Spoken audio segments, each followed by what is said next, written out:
Welcome back to Vision Vitals. Today's session digs into one of the most persistent challenges in time-of-flight depth imaging: flying pixels. These stray depth points appear near object edges and depth breaks, and they can influence how robots, automated systems, and 3D applications interpret their surroundings. Joining me is our imaging expert, ready to walk through why this artifact shows up and the methods that product developers can use to reduce it. Great to be here and ready to dive in. To start, what are flying pixels in ToF cameras? How should our listeners picture them? Flying pixels are false depth readings produced by a time-of-flight camera. They appear as stray points in a 3D point cloud, and they don't correspond to any real surface in the scene. They mostly show up around object edges or depth discontinuities, where a pixel can receive light from multiple distances during the measurement cycle. When the IR reflections from the foreground and background combine, the camera reports a depth value that sits between them. These values may blend into a 2D depth map, but in a 3D point cloud, they stand out as suspended points. They're often referred to as ghost pixels because they have no physical source. What leads to flying pixels? Walk us through the key factors. Several factors inside the optical and sensing pipeline contribute to flying pixels. Aperture size: a large aperture lets in more light, which improves brightness in low-light scenes.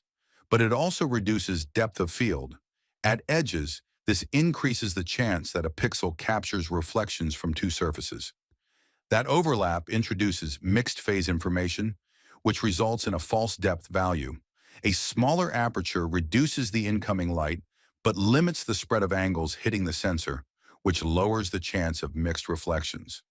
Exposure or integration time.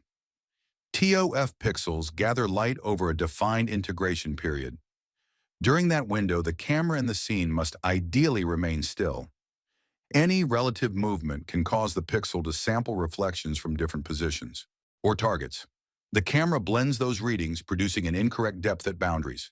Interference from other IR sources, external IR like sunlight, other ToF systems operating at similar wavelengths, or any IR emitting device can disrupt the signal phase or amplitude.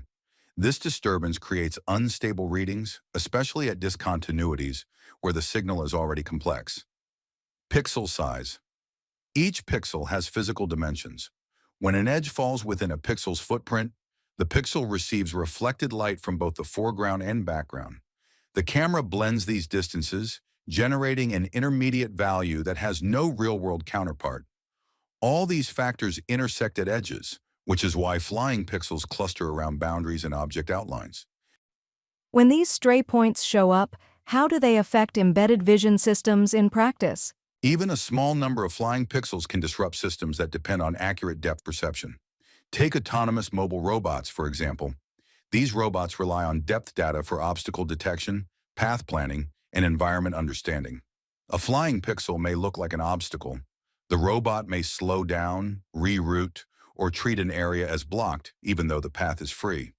These false signals distort the robot's interpretation of the scene. The result can be unnecessary detours or unpredictable decisions. Filtering may remove a bit of valid data around edges, but doing so protects decision-making. Removing flying pixels improves reliability because the remaining depth points represent real surfaces. Let's move into mitigation. What software-based techniques help reduce flying pixels? Software filtering is the first and most flexible way to reduce flying pixels. Two widely used approaches stand out. Depth discontinuity filter. This filter checks how different a pixel's depth is compared to its neighbors. If a pixel varies sharply from the surrounding region, it's flagged as unreliable and removed. This method works well because flying pixels often sit alone or in small clusters at boundaries. Removing them results in cleaner edges and a more stable depth map. A median filter evaluates a block of neighboring pixels, finds the median depth, and measures how far the current pixel deviates from that median. If the difference exceeds a threshold, the pixel is excluded.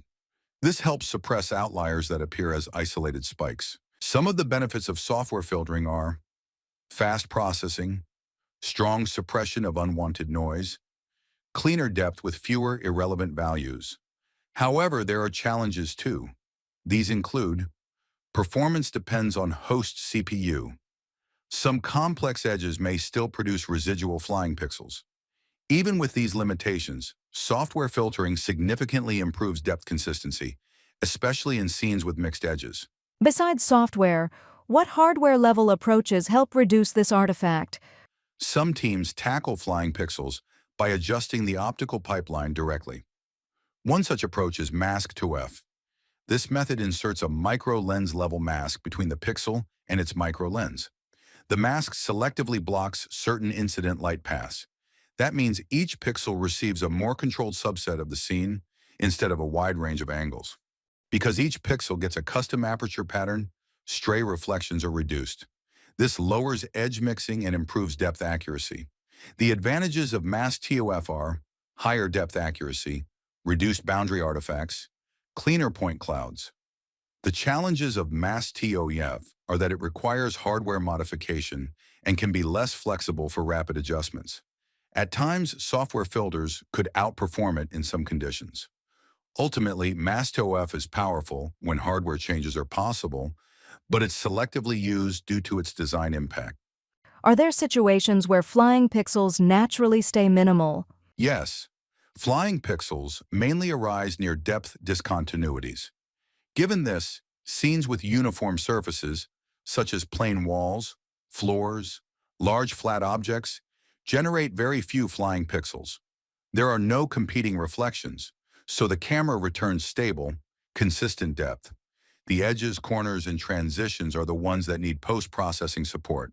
Bringing everything together, how should developers approach flying pixel reduction when deploying ToF cameras in real systems? The best approach depends on the system's constraints. If speed and flexibility matter, software filtering is the strongest path.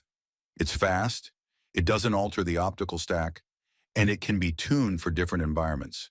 If maximum boundary accuracy is required and hardware changes are possible, Mask ToF or similar optical adjustments can bring deeper suppression. In many deployments, developers combine both. Software filters clean the depth map quickly, while hardware-level improvements reduce the number of artifacts that reach the processing stage. The important thing is understanding that flying pixels stem from mixed returns. Any strategy that narrows the light path or removes inconsistent depth values helps produce reliable 3D data. Excellent insights. Before we wrap up, any final thoughts for teams working with ToF? Flying pixels are a predictable artifact in time-of-flight imaging. They appear for physical reasons that come from aperture behavior, integration time, interference, and pixel geometry. Once you understand why they occur, they're manageable. Removing them improves scene interpretation, strengthens navigation logic, and prevents systems from reacting to phantom obstacles. Whether the solution is software, hardware, or a mix of both, the goal remains the same: depth data that reflects the real world as accurately as possible. That brings us to the end of today's episode of Vision Vitals. Flying pixels may seem like a minor artifact when you first spot them, but as we've discussed, they influence everything from obstacle detection to how a system interprets depth boundaries in real time. If you'd like help evaluating ToF behavior in your own deployment or want support in improving depth quality for embedded vision, our team is always ready to guide you. Reach us anytime at camerasolutionsEconsystems.com. Thanks again for spending time with us on Vision Vitals. We appreciate every listener who joins these deep dives, and we look forward to bringing you more insights in the next episode.